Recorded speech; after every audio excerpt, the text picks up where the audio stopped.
So I think the other kinds of situations that often come up are situations in which parent and child have really sort of reached an impasse with each other, and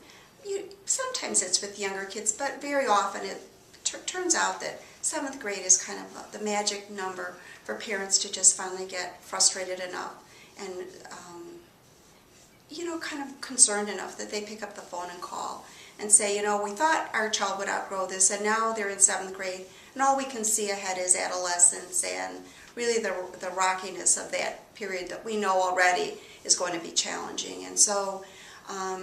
sometimes parents come in and they sort of have this, I think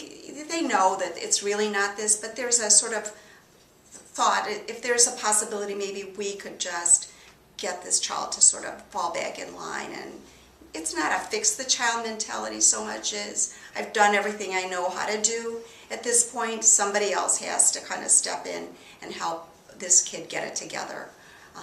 So, certainly my job as a therapist is to try and to get a pretty good sense of the situation, to really think about, what else might be going on, to help families step back, parents in particular,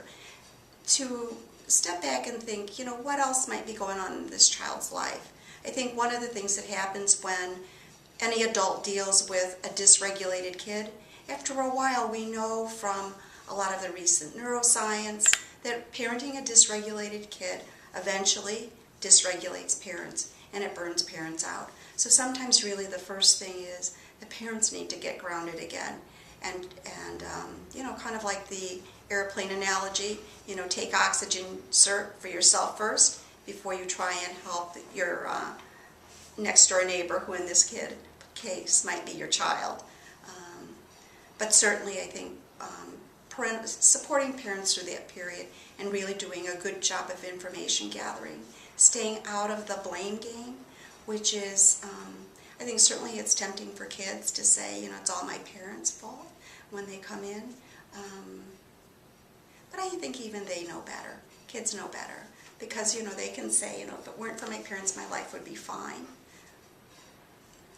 But really when you get down underneath it, that isn't the issue.